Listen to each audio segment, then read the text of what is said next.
안녕하세요. 날씨가 변덕이 참 심한 요즘이네요. 옷을 어떻게 입고 다녀야 하는 건지 어렵다니까 오락가락 변덕을 부리는 날씨를 보면서 저는 많은 생각이 들었어요. 그래, 날씨도 저렇게 변덕이 심한데 사람 인생이라고 어떻게 늘 순탄할 수 있겠나 하는 생각 말이에요. 그러면서 그저 다시금 되찾은 우리 가족의 평화로운 일상에 감사하자는 마음을 다잡았어요. 지금 저의 이야기를 듣기 위해 들어와 주신 분들 중에서 저와 같은 일을 겪으신 분이 계시다면 참 잘하셨다고 말씀을 드리고 싶습니다. 제가 지금부터 여러분한테 들려드릴 이야기는 저와 남편 그리고 시어머니 이렇게 저희 세 사람한테 가장 충격적이었던 일이에요. 그 본상을 소개하기 전에 기본적으로 알고 계셔야 할 이야기부터 시작하도록 할게요.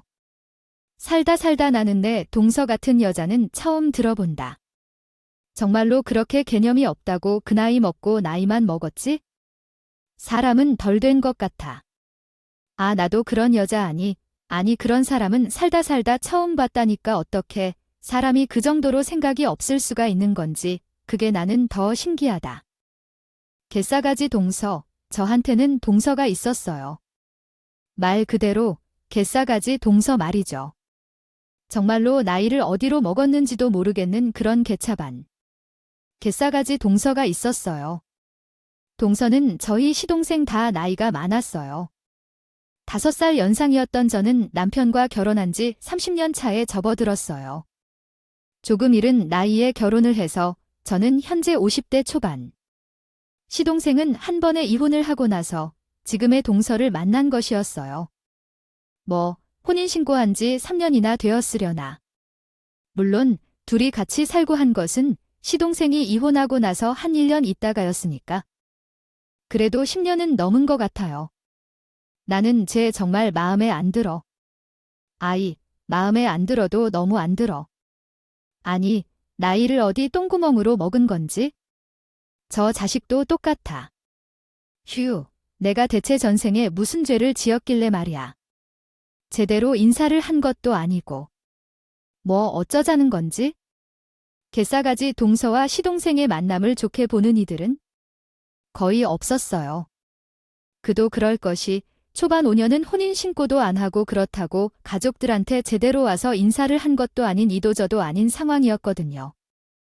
물론 혼인신고를 안 했다는 것에 포커싱을 두고서 그 두 사람을 안 좋게 본 건 절대 아니었어요. 두 사람의 태도에 대한 문제였죠. 시동생이 동서나 성격이 참 희한했다. 전원주택이었다. 이혼을 하고 나서 시어머님 댁에 살고 있었어요. 시동생이 있다고 해도 시어머니 혼자 계시는 게 걸려서 남편이랑 저는 거의 주말이면 시댁에 가고는 했었거든요. 시어머니가 저한테 정말 잘해주시고 제가 우리 큰아이 나왔을 때 제 산후 조리해 주실 정도로 저와 각별한 사이였어요. 우리 상황이 좀 그래서 시어머니를 모시고 살 수 있는 상황이 아니었던 터라 시동생 용돈까지 챙겨주면서 시어머니 잘 모시고 있으라고 한 거였죠. 나랑 내 형수가 너한테 그냥 하라고 하는 거 아니야? 아무리 자식이라고 해도 너도 내 생활이 있는 건데 엄마 모시는 게 쉽지 않을 거라는 걸 알아? 그래서 우리가 너한테 돈을 보내겠다는 거야? 엄마 좀 잘 모셔줘. 아이고, 형 걱정도 팔자다. 내가 이혼까지 해서 엄마한테 상처를 좀 줬어. 마당에 나도 엄마한테 효도하고 싶어. 내가 능력만 더 됐어도 형이랑 형수한테 용돈 같은 거 안 받고 내 돈으로 엄마한테 효대했을 텐데. 나도 창피한 건 알아. 그러니 걱정하지 마. 하여간 말은 아주 청산유수인 사람이었어요. 저렇게 호언장담을 할 때는 언제 만나도 지랑 똑같은 여자를 만난다더니 시동생이라는 인간은 정신 못 차리고 말 그대로 생지랄을 떨어댔어요. 그 두 바퀴 벌레 같은 것들 때문에 남편이 제대로 열 받았었죠. 그러다 제대로 일이 터진 날도 있었어요. 그때도 여느 때와 다름없는 주말이었고 그 당시에 아들아이는 중학교 기숙사에 들어가 있었기에 남편과 저 둘이서만 시어머님 댁으로 갔었어요. 그런데 집에 초인종을 눌러도 아무런 인기척이 없더라고요. 시동생도 전화를 안 받고 시어머니도 전화를 안 받으시니 순간적으로 너무 무서웠어요. 혹시 무슨 일이 생긴 건 아닌 건지 하고서 말이에요. 남편이 서둘러 우편함 안에 있는 열쇠로 시댁문을 열고 들어갔죠. 항상 비상시에 대비해서 우편함에 키를 넣어뒀었던. 그렇게 걱정스러운 마음을 안고 시댁에 들어선 남편은 아무 소리도 하지 않았어요. 아, 현수 아빠 집에 무슨 일 있는 거야? 없으면 다시 나와서 나 좀 도와줘. 가지고 들어갈 게 많아서 그래? 여보, 현수 아빠 시댁에 갈 때 어머니들을 거랑 필요한 생필품 이것저것 사와서 남편이 다시 나와서 같이 들고 들어가기로 했었는데 들어간 남편은 함흥차사인 거예요. 왜 안 나오나? 짐은 일단 내버려 두고 시댁 안으로 들어섰는데 아이고야. 현관을 열고 들어가 보니 아주 집이 개판이라고. 집에 들어설 때부터 술 냄새며 담배 쩐내가 가득 풍겨져 나왔죠. 현관 신발장에는 신발이 꽤 여러 켤레 있었고 말이에요. 저희 시댁집 구조가 좀 으특이하거나 미숙한 부분이 불투명해요. 문을 열면 바로 거실이 보이는 게 아니라 부엌이 먼저 보이고 현관에서 좌회전을 해서 들어가야 거실이 보이는 그런 특이한 구조였죠. 그래서 저는 부엌 외의 공간에서 무슨 일이 벌어지는지 모르는 상황이었어요. 어쨌든 그렇게 현관에서 신발을 벗고 들어서려 했는데 남편이 대뜸 거실에서 나와 부엌으로 곧장 가더니만 대야 한가득 물을 받더라고요. 아, 여보, 당신 뭐해? 아이, 뭐야? 무슨 일인데? 그래서 남편은 어머니는 어머니, 조용히 해. 내가 이 미친놈들 가만 안 둘 거니까 이라며 저런 무서운 소리를 하더니 그렇게 대야 한가득 물을 받고 그대로 거실로 가서 그 대야를 끼워버렸어요. 누가 들어도 철퍼지고 물을 퍼붓는 소리였어요. 저는 신발을 벗자마자 황급히 거실로 달려갔어요. 너무 깜짝 놀라서 당신 뭐 하는 짓이냐고 소리를 질렀죠. 그런데 저보다 더 큰 소리를 질러대던 건 남편이었고 결혼 후 난 뒤로 남편이 그렇게 화를 내는 것을 처음 봤었어요. 이게 잡놈들이 말이야. 여기가 어디라고?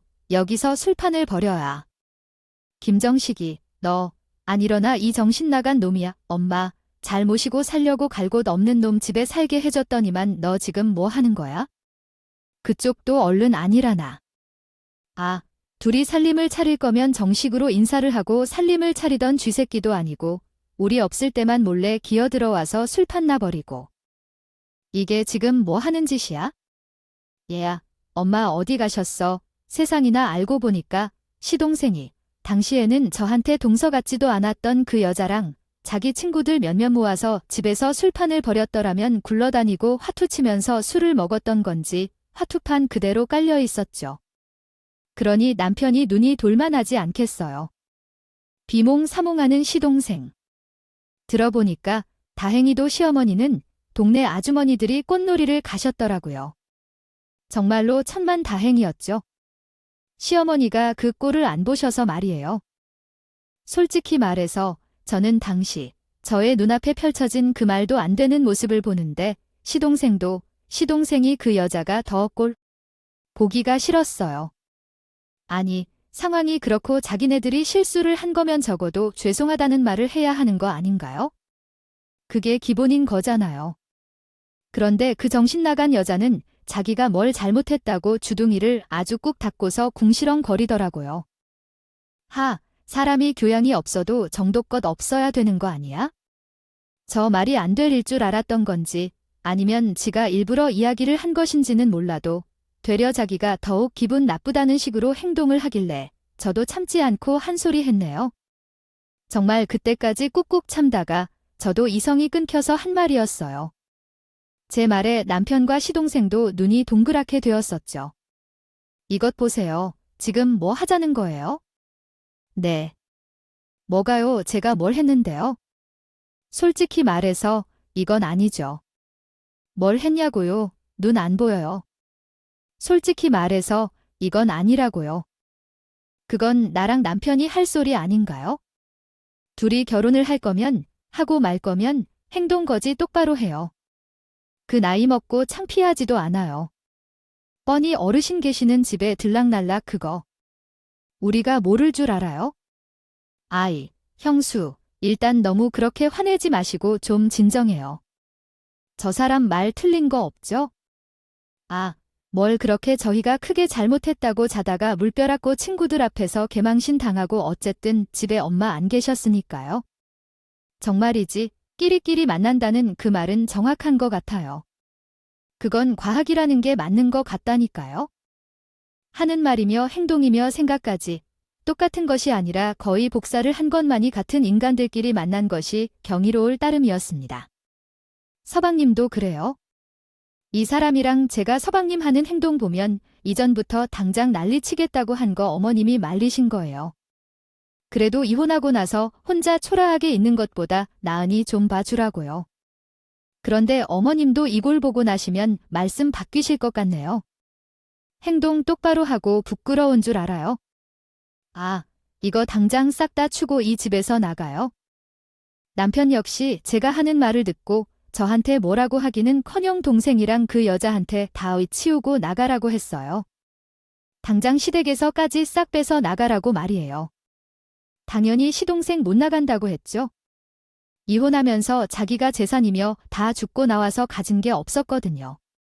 남편은 그러든 말든 나가서 살라고 했어요. 그리고 저와 남편은 그날 밤에 시어머니 오실 때까지 기다렸다가 찬찬히 상황 설명을 다 해드렸어요. 그랬더니만 시어머니도 시동생을 집에서 내보내는 게 오히려 시동생을 위하는 일일 것 같다고 하시면서 잘했다고 하셨죠. 저의 사가지 동서와의 만남은 저렇게 좋지 않은 시작으로 그 문을 열었어요. 솔직히 저는 저 난리치고 나서 2번 다시 그 미친 여자와 얼굴 볼 일 없다고 생각했거든요. 그런데 참 즐긴 인연이라고 형님도 바이 나와 보셔서 할 거 아니에요. 지금 제 상황에서 제가 어떻게 전을 붙이겠다 집으로 돌아와서 앉았어요. 그것들 둘이서 사고를 쳐서 아이를 가졌거든요. 다른 건 몰라도 아이 가진 상황에서 어떻게 밖에서 개차반럼 살게 두겠어요? 결국은 시어머니가 당신 집 옆에 작은 이동식 주택을 지어서 그것들 보고 살려고 해주셨어요. 정말 마지막으로 도와주는 거라는 각서까지 받아두시고 말이에요. 시어머니는 시동생태 너도 아빠가 되었으니 책임감 갖고 살아야 한다 쐐기 아지 받으셨어요. 네, 그것까지는 좋다. 이거예요. 시동생이라는 인간도 자기 새끼가 생기니 막노동이라도 하고 하면서 어떻게든 돈을 벌려고 하더라고요. 이게 뭐예요? 집사람 대신에 형수가 장 다 보셨다면서 아이 정도는 제가 해야죠. 저 정말로 쳐들었어요. 형수 앞으로도 계속 이렇게 살 거니까? 아, 저 좀 믿어주세요. 시동생이 어느 정도 철이 들었냐면 생존 안 하던 짓을 하더라니까 동서하이빌 했구나 싶었어요. 이전 결혼에서 실패했던 게 시동생이 돈을 잘 못 벌어서 이혼당한 거였거든요. 어찌 보면 시동생도 그게 상처였고 똑같은 일 2번 반복하고 싶지 않았던 건지 나름 열심히 사는 변화된 모습을 보이더라고요. 사람 노릇도 좀 하면서 말이죠. 하지만 동서 하이테크 깎는 고통의 시간이라는 걸 잘 알고 있었어요. 그런데 해도 정도껏 해야 할 거 아니냐고요? 형님, 정말로 저는 전 냄새가 너무 좋거든요. 그런데 희한하게 전 반죽을 보면 속이 너무 울렁거려요. 죄송해요. 대신 제가 옆에서 응원해 드릴게요. 제가 봤을 때 그게 싸가지는요. 주둥이가 문제였던 것 같아요. 저런 식으로 말도 안 되는 소리를 해대길래 제가 그럼 다른 것 좀 놓아달라고 했어요. 그러면 동서는 힘들게 이거 하지 말고 남을 묻을 것 좀 다듬어 달라고 했죠. 그랬더니 거기다 대고는 또 뭐라고 했는 줄 아세요? 아우, 형님, 저도 너무너무 도와드리고 싶은데 보시다시피 제가 네일아트가 남아있어서요. 손톱에 물들면 비싸게 한 건 너무 아까워서 일을 어쩌죠? 정말 죄송해요. 그때 마당에서 돌아오신 시어머니가 동서가 하는 그 말도 안 되는 개소리를 바로 들으신 거예요.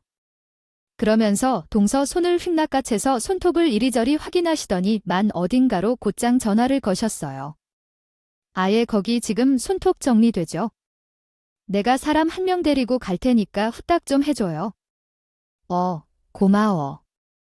내가 다음에는 발가락도 하러 갈게. 어머니 갑자기 무슨 뭘 다 들어놓고 못 들은 적이야? 얼른 외투 입어라 나가게.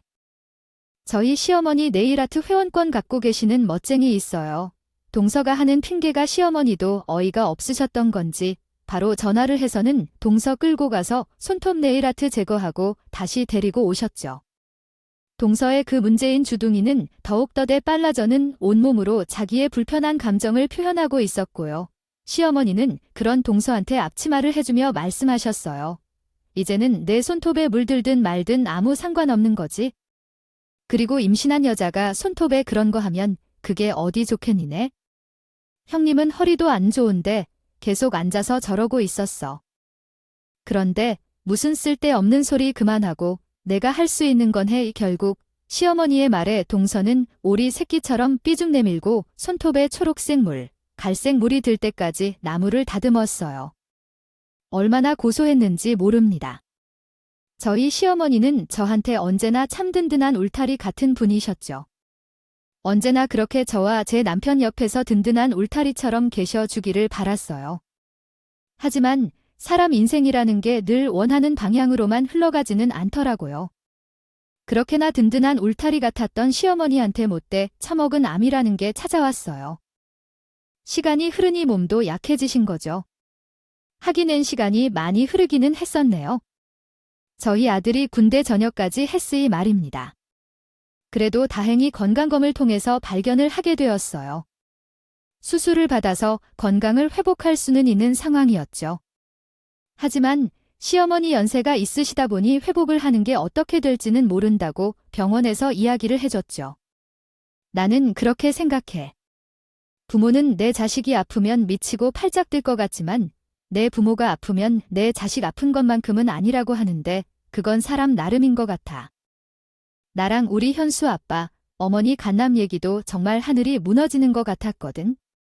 걱정하지 마. 내가 제일 유명한 선생님한테 빠르게 받게 해달라고 남편한테 말해 놓을게. 아유, 너희 시어머니 그렇게 정정하시다 분인데. 시간이 참 야속하다. 야속해. 천만다행히도 시어머니가 검진을 보고 나서 찾아간 큰 병원이 제 친구 남편의 아버지가 운영하시는 병원이었고, 그래서 하루라도 더 빨리 유능한 선생님한테 수술을 받을 수 있게 해달라고 부탁을 했죠. 그 부탁을 하면서도 연신 눈물이 나더라고요. 어머니, 우리 수연이 장가가는 것도 보시고 증손자 태어나는 것도 보고 하셔야 해요라고 말씀해 드리면서 항상 우리 옆에 계시라고 했는데 나는 왜 몰랐고 어머니는 왜 당신 몸에 암이라는 게 잘하는데 모르셨을까 하는 생각에 화도 났어요. 간이 참 미련하지 않아요. 간암이라는 게 증상을 보일 때는 손을 쓸 수 없는 것이니까 말이에요.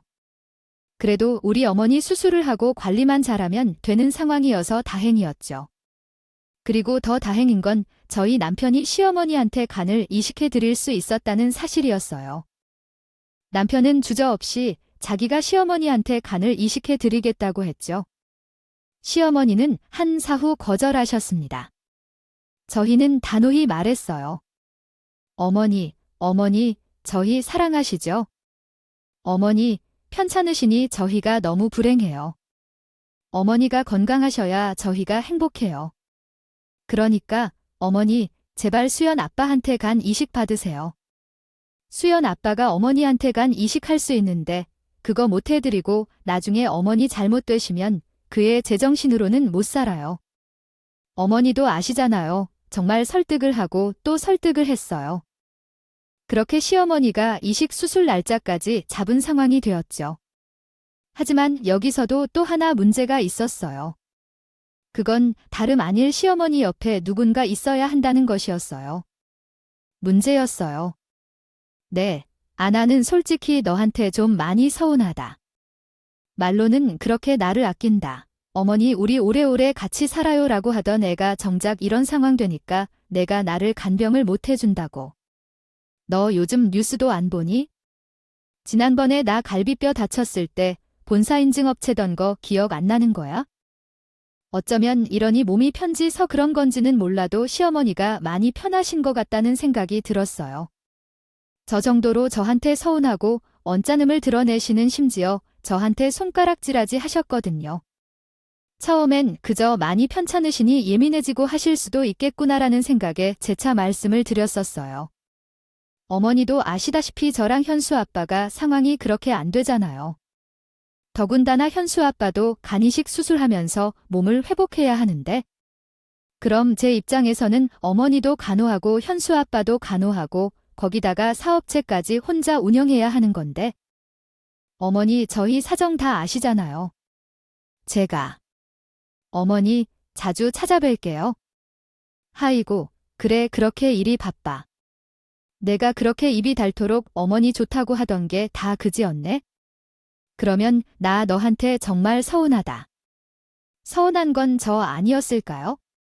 다 쓰러져 가던 저희 부부 사업이 다시 일어선 지도 얼마 안 된 상황이었기에 저도 정말 속상했어요. 머니 상황을 다 아시면서도 저렇게 말씀하시는 시어머니가 믿기까지 하더라고요. 그렇게 저와 시어머니 사이에 갈등이 생기고 있는데 시동생 부부가 중재를 한다고 나서더라도 의외였죠. 엄마, 형수 안 그래도 나랑이 사람이 생각을 좀 해봤는데 우리가 지금 살고 있는 전셋집에서 엄마 집으로 들어가는 게 나을 것 같아. 이 예린이도 이제 어린이집 다니고 나도 어차피 오전무니까 내가 퇴근하고 와서 엄마 모시면 되고 예린이 엄마가 오전 중에 엄마 간호해드리면 좋잖아. 그러면서 시동생 부부는 자기네들 전세 보증금 까먹어서 수작 부리는 거 아니라면서 집주인하고 통화하는 내용까지 들려더라고요. 자기네들이 생각해도 자기네들이 그런 철든 행동을 한다는 게 남들이 믿지 않을 거라는 걸 알았었다 봐요. 그러면서 동서는 눈물까지 뚝뚝 흘리면서 애를 낳고 길러보니 시어머니랑 제 마음을 알겠다고 하더라고요.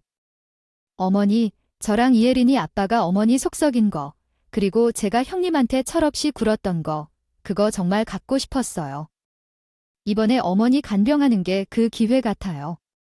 그러니까 어머니, 제가 제발 어머니 간병해 드릴 수 있게 기회 한 번만 주시면 안 될까요?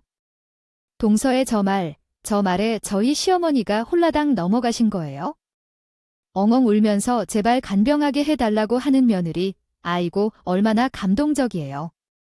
광화문 한복판에다가 효부로 해서 동서 이름 딱 새겨놔도 손색 없을 정도였죠. 예린이 엄마야, 너 그거 진심이니? 아이고 세상에, 내가 너한테 너무 모을 게 있었어. 내가 나한테 마음 표현하려는 거를 내가 오해를 했었다. 그래, 이럴 때 진짜 나서서 하는 게 내 진심이 있지 그래? 그래, 당장에 집 정리하고 우리 집으로 들어와라. 응, 그래. 너는 그렇게 내가 좋아하는 돈 실컷 벌고 이제 다 해결돼서 아주 속 시원하겠다. 시어머니는 동서의 고백에 옳다하고 홀라당 넘어가 버렸고 당장 짐 싸들고 당신 집으로 들어오라고 성화를 하셨어요. 저한테는 잔뜩 마음 상한 말투로 돈이나 실컷 볼라고 하셨고요. 남편이 시어머니한테 그런 게 아니라고 했지만 시어머니는 들으려고 하지 않으셨어요. 저는 수술 앞에서 더 어머니를 속상하게 하지 말라고 하면서 남편을 말렸고 그렇게 시어머니와 저는 사이가 갈라진 채로 또 다른 시간을 맞이하게 되었어요. 다행히 남편과 시어머니 간 인식수술은 안전하게 잘 끝났고 시어머니도 항암 치료하면서 꾸준히 건강관리만 하시면 되는 상황이었어요. 어머니, 뭘 하셔서 몸은 좀 괜찮으시다. 괜찮으시다 그러지 말고 내가 전화 넘겨줄 테니까 당신이 한번 통화해 볼래? 아니야? 어머니, 내 전화 안 받으시는 거 못 봤어. 나한테 아직 마음 상하신 거 있는 거야? 조금 더 다보지 뭐, 회복 중이신데 스트레스 받게 해드리면 안 되니까? 어머니한테 차가워서 도착할 거니까 꼭 차로 우려 드시라고. 당신이 말씀드려. 시어머니는 저한테 단단히 화가 나셨던 건지 태어나고 나서도 제 얼굴도 안 보려고 하셨고 제 연락도 받지 않으시더라고요. 저는 그저 묵묵하게 어머니 뒤에서 항암에 좋다는 음식이며 이것저것 챙겨보내며 지냈어요. 그렇게 몇 주가 흘렀죠. 그 몇 주 동안 저희 부부는 시동생 부부한테 시어머니 간병비에 필요한 부분을 일부 부담하면서 보내고 있었어요. 그런데 그 어느 날 대뜸 동서가 저희 집에 찾아온 것이 아니겠어요. 양손 가득 시어머니의 이삿짐을 들고서 말이에요. 아, 뭘 그렇게 가만히 보고만 있어요? 이것 좀 받아줘요. 그리고 어머님 집명이 바뀌었거든요. 이제 그 집 내 집이니까 내가 알아서 하면 되는 거죠. 어머니 여기를 모시고 왔으니까 그런 줄 아세요. 어머니 뭐해요? 내려요. 저는 지금 제가 듣고 있는 이 소리가 무슨 미친 소리인가 했어요. 동서가 찾아와서 한다는 말이 시댁집 명의를 본인 이름으로 바꿨다고 하더라고요. 아니, 이건 너무 말도 안 되잖아요. 저는 그래서 시어머니랑 동서가 지내다가 뭐 감정 상하는 일이 있어서 동서가 이러는 건가 싶어 왜 그러냐, 무슨 일이냐 말을 해라라고 했어요. 이름순 원래부터 나랑 시어머니 사이는 안 좋았잖아요. 언제 어머니가 나 좋아한 적은 있었고요. 서로 그냥 싫은데 좋은 척하고 지낸 거지. 나랑 지내면서도 얼마나 형님이랑 비교했는데 줄 알아요? 하이여, 간의 노인, 내가 아파도 이쁜 살아있다니까. 동서 지금 뭐라고 그랬어? 다시 말해봐. 하지만 동서는 저의 말에 눈 하나 깜짝하지 않고 자기 차에서 시어머니를 모시고 내리더라. 저희 집도 주택이라 바로 현관이 있었거든요. 시어머니도 당황스러웠는지 왜 여기로 당신을 데리고 온 거냐고 하더라고요. 예린 엄마야. 우리가 여기는 왜 온 거냐? 우리 여행 가는 거 아니었어? 아니, 가 그랬잖아.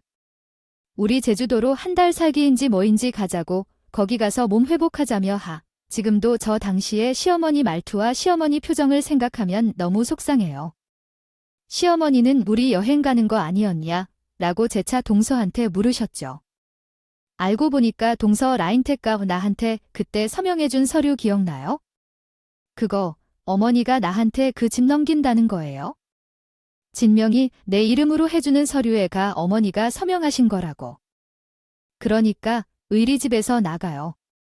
어머니 원래 큰며느리 좋아하셨어. 큰 며느리랑 잘 사시라고 제가 모시고 온 거예요.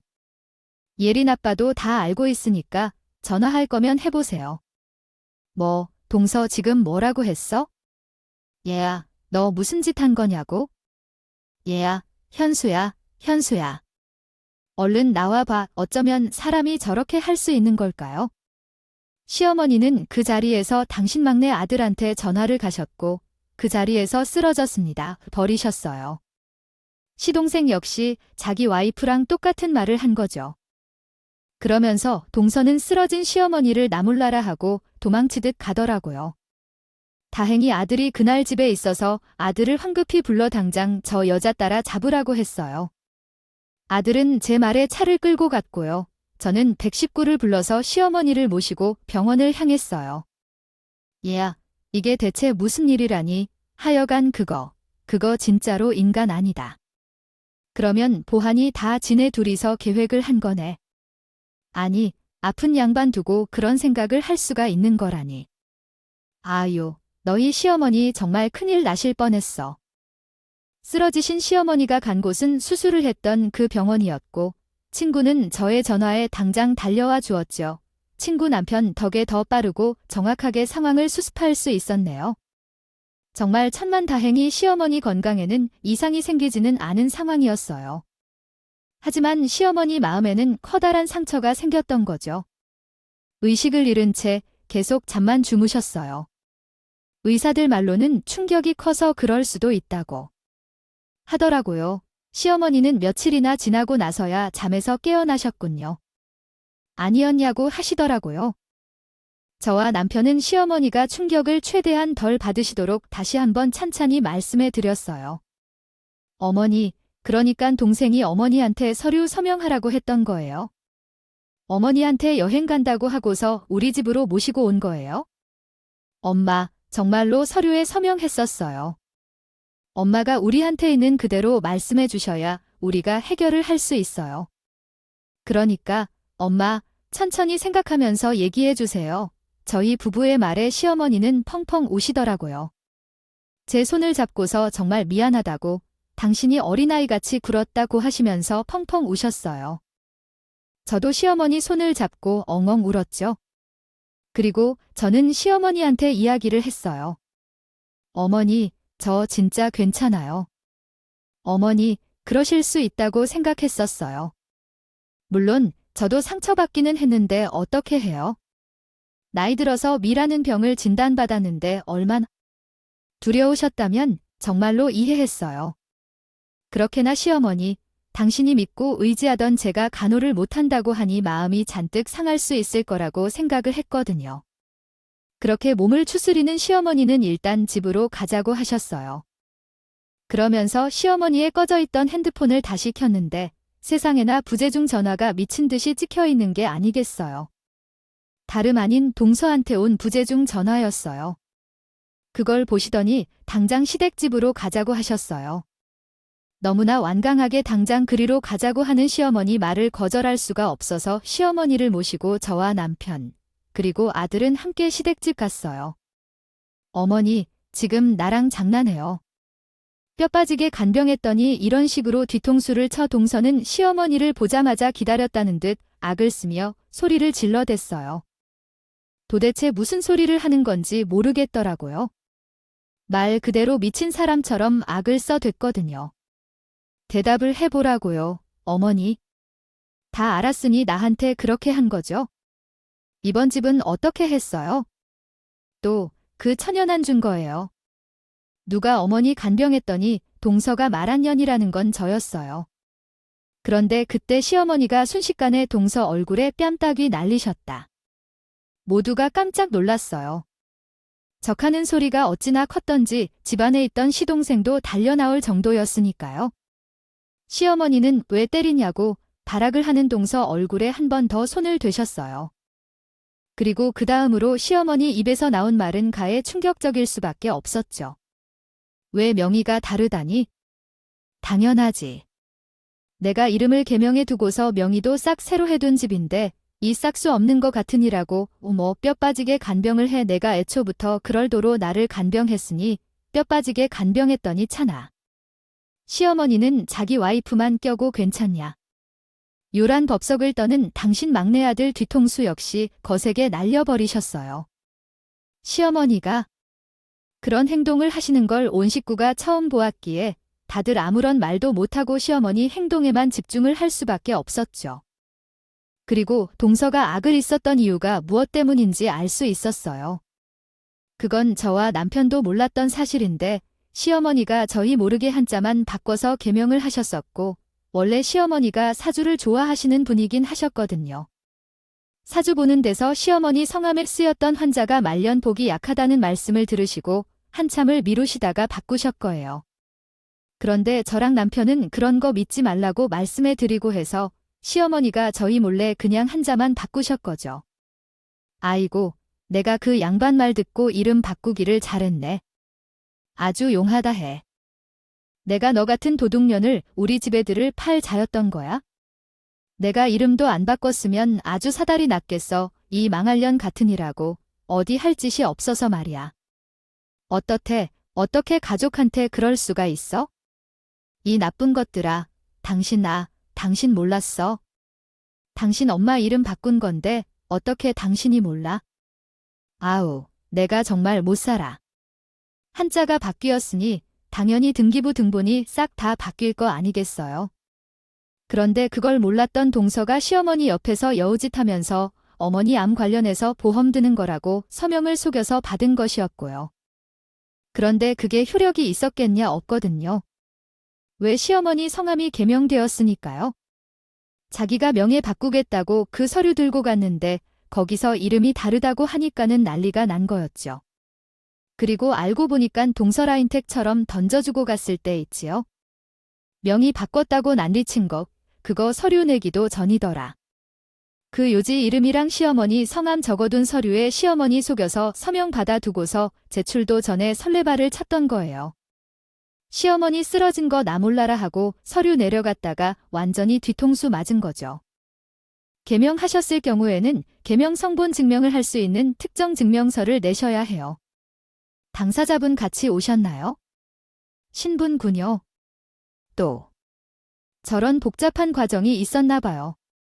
개명하고 나면 서류상으로 정리해야 할 게 많아서 다들 큰 마음 먹고 하는 건데 시어머니의 개명 사실을 몰랐던 동서는 시어머니 서명을 받았으니 다 되었겠지 하고 갔다가 저런 소리를 들은 거예요. 그리고 바보 아닌가요? 그런 걸 할 때는 당연히 본인 신분증이 필요한데 지가 시어머니 짐 다 싸들려서 보냈으니 시어머니 민증도 없었던 거. 그래서 저희 부부가 시어머니를 모시고 시댁으로 갔을 때 동서가 그 난리를 치면서 악을 썼던 거예요. 아, 이제 어떡하냐고. 여보, 예린, 엄마, 자기야 눈 좀 떠봐 너. 여보, 모든 사실을 알게 된 동서는 지 혼자 악을 쓰다가 기절을 했어요. 진짜 말 그대로 개거품을 물면서 말이죠. 시동생은 자기 와이프 쓰러졌으니 미친놈처럼 이래 그대로 구급차 타고 갔고요. 그 모습을 다 보고 나서 시어머니는 시댁에 있는 시동생 부부 짐을 싹 다 빼버리셨죠. 가이 짐까지 과감하게 말입니다. 예. 현수야, 이거, 뭐야? 이 사진 보관하는데 전화해서 싹 다 실어서 가라고 그래라. 이것들 침버리는 폐기물 값이 터들있네. 아들아, 이한테 시동생 가족짐을 이사짐 보관하는 업체에 보내라고 하고 난 뒤에 시어머니는 저와 저희 남편을 데리고서 바쁘게 움직이셨다. 시어머니가 시댁의 전 재산을 제 명의로 바꿔주신 것이었어요. 남편은 시어머니의 선택을 존중했고 다 쓰러져 가던 사업 때문에 남편이 방황할 때도 보살처럼 남편을 기다려주고 이끌어준 저를 남편은 믿는다고 했어요.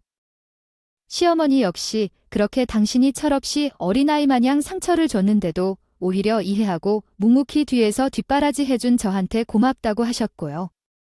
그 무선 놈들 어쩌면 똑같은 것들끼리 만나서 온 집안을 이렇게 쑥대밭으로 만들어 둔 건지 말이요. 현수님이 너한테 내가 다 재산 돌려놔야 마음이 편하겠다. 현수야, 범도 그러자고 하잖아. 그러니까 너는 더 이상 아무 소리 하지 말고 그냥. 받은 내용에서 구두점을 추가했습니다. 다음은 한글로 마친 내용입니다. 한번 동선의 부부의 영악한 행동에 제대로 놀라셔서 있는 시어머니는 속전속결로 저한테 명예 이전을 다 끝내주셨어요. 시어머니는 한동안 저희 집에 머무시면서 시댁집을 싹 리모델링 하셨어요. 도어부터 시작해서 현관까지 싹 다 뜯어 고치셨고 시동생 부부가 일절 접근을 못하도록 말이에요.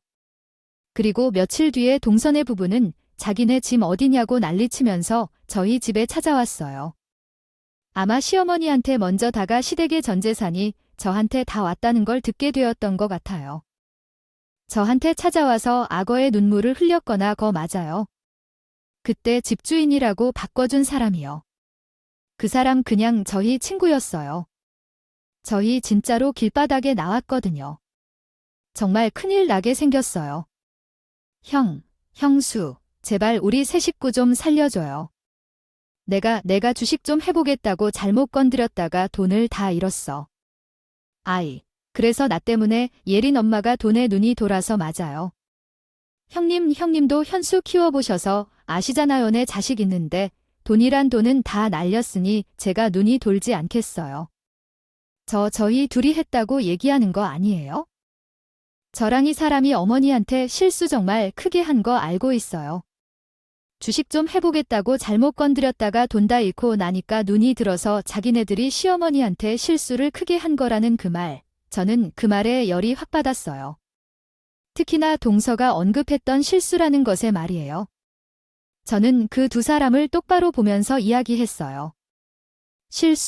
실수가 뭔지 몰라. 실수는 말이 헛나왔을 때나 모르고 지나가는 사람 어깨 쳤을 때 그런 걸 실수라고 하는 거야. 하나부터 열까지 다 계획하고 한 게 실수라고. 는 실수가 아니라 명백히 의도적인 사고지 안 그래? 서방님도 그래요? 저희 남편이랑 나이 더울 많이 나서 집에서 오냐 좀 해줬더니 계속 이렇게 정신 못 차리고 사고 치는 거예요. 참, 형수 저희는 미워해도 예린이는 형이랑 형수 조카잖아요. 우리 예린이 봐서라도. 제발요. 서방님, 나 서방님한테 줄 거 없어요? 동서한테 더더욱 없고요. 예린이, 얘기하지 마요. 예린이 생각했으면 동서랑 서방님이 이딴 짓 했으면 안 됐죠. 여기 와서 이러지 말고 나가서 빨리 살 길이나 찾아봐요. 저는 결단코 안 된다고 했어요. 너희가 내 앞에서 무슨 짓을 한다고 해도 절대 안 된다고 말이에요. 제가 그렇게까지 단호하게 나오니까 동서랑 시동생이 그제야 무릎까지 꿇고 싹싹 빌더 아, 알았어요. 형님, 저랑 이 사람이 어머니한테 실수한 거 아니고 저희 둘이서 의도적으로 나쁜 짓 한 거예요. 저희가 죽일 놈들이에요, 형님. 그런데 정말로 저희는 미워하도록 방 옮겨 다니면서 살게 할 수는 없잖아요, 형님. 하주버님, 제발 저희 좀 살려주세요. 아직도 내가 하는 말이 뭔 줄 모르나 보네. 동서랑 서방님이 사과해야 할 사람은 나랑 우리의 아빠가 아니라 어머니야. 알아, 잘못을 한 사람한테 가서 사과를 해야지. 지금 이것부터가 잘못된 거 알아. 저는 저한테 빌지 말고 시어머니한테 가서 빌라고 했어요. 그랬더니만 동서랑 시동생은 시어머니한테 가서 싹싹 비는 거 영상 찍어서 보내더라고요. 정말이지, 무슨 애들 장난하는 것도 아니고 무슨 말을 하는지 아예 그 요지를 파악조차 못하는 것 같았어요. 그 뒤로도 저희 집이며 시어머님 댁에 찾아가 싹싹 빌난리치는 동선의 부부한테 저는 10원 한 장 주지 않았죠. 남편도 절대 주지 말라고 했고요. 얘야, 손장원, 너 만족하냐네. 동생이랑 하나밖에 없는 내 주카월 3살이 하면서 집 옮겨 다닌 꼴 보니까 만족하냐고 해도 너 마운 건 우리가 아니라 너랑 내 와이프야. 알아, 세상 천재네. 가족한테 누가 이러냐? 너야말로 정신 차려 이 자식아. 세상 천재 어떤 자식, 며느리가 푼 노인에 두고서 지네들 살이 사육 채우려고 해이 천하에 몹쓸 거더라네. 새끼가 좁아터진 집에서 노는 게 마음 아파. 그러면 정신 차리고 악착같이 일해. 남의 돈 가지고 호의 오식하려고 하지 말고 너희 능력으로 내. 새끼 먹여 살리라고 시동생은 정신을 못 차리고 또다시 예전과 같은 망나니 생활을 하게 시작했죠. 술에 취해 저희 남편한테 전화를 걸어서 저런 말을 하는 게 빈번했어요. 이야기를 들어보니 시동생 부부는 결국에는 아이를 데리고 월세살이를 하며 여기저기 옮겨 다니고 있는 상황인 것 같더라고요. 보증금이 적어서 원룸촌에 간 것인데 아이가 한창 뛰고 소리지는 나이잖아요. 이웃들 원성 때문에 쫓겨나는 경우도 있고 거기다 강아지까지 키워서 그 문제로도 집을 계속 옮겨 다닌다고 하더라고요. 작은 아빠, 저한테 이러신다 달라지는 게 뭐가 없잖아요. 저한테 할머니가 주신 돈은 저희 엄마 아빠가 알아서 관리하시는 거고 저랑은 아무 상관 없다이니까요. 야야 현수야, 너는 이만의 사촌 동생이 불쌍하지도 않냐? 너도 내 부모랑 똑같은 놈이야 이 피도 눈물도 없는 자식아. 에라이 씨, 시동생 부부는 저희 부부가 연락을 받지 않으니까 저희 아들한테 아지 연락을 해서 저딴 소리를 하더라고 해요. 해답했어요. 아, 유도 대체가 언제 처리될 인간들인 건지. 저는 아들한테 일일이 상대할 필요 없는 거라고 시동생 부부 연락처 차단하라고 했습니다. 그런 인간들 소식 들으면서 귀 더럽히지 말라고 말이에요. 예린이 말이야, 예린이 만 데리고 좀 살아달라고 하더라. 으휴, 못난 것들 같으니라고. 나도 예린이만 생각하면 당장에 그 어린 거 데리고 살고 싶은데 예린이 들이면 예린이 들이는 거 시작으로 그것들 또 들러붙을 거야. 이참에 고생 좀 하더라도 자기네들 힘으로 사는 거 해야지. 아이, 언제까지 엄마랑 형네 부부한테 매달려 살겠어. 그렇게 자식 운운하면서 자식 아낀다고 이야기하는 인간들이 시어머니가 손녀한테 마음 약한 거 아니깐 손녀를 운운하면서 자기네들 좀 도와달라고 연락을 했었나 봐요. 한동안 시어머니 목소리가 안 좋길래 왜 그러시냐 여자보니 그제야 무슨 일이 있으셨던 건지 말씀을 해주시더라고요. 그래도 시어머니가 마음을 아주 굳게 먹으 거절을 하셨답니다. 저는 별다른 말은 안 했지만 속으로 그렇게 생각을 했어요. 바퀴벌레 같은 인간들이라 어디 가서 또 잘 적응해서 살 거라고 말이에요. 다만 제가 걱정이 되는 건 그 2마리의 바퀴벌레가 자기네들 살아보겠다고 남들한테 피해는 주지 않을까? 그게 걱정이 될 뿐이죠. 저는 시동생 부부가 다 자업자득, 그 자기들 상황 만들었다고 생각해요. 여러분이 보시기에도 그렇지 않나요? 자기네들이 한 행동 그대로 다 돌려받는 거죠. 이제는 정말로 그렇게 자기네들이 아이를 생각한다면 제발 정신 차리기를 바랄 뿐입니다. 어우, 이야기를 하다 보니까 이제 저녁은 준비해야 하는 시간이 되었네요. 저는 그럼 이만 이야기 마무리하도록 할게요. 오늘 이 시간 저의 이야기를 들어주시느라 시간 내주셔서 정말 감사했어요. 안녕히 계세요. 아이.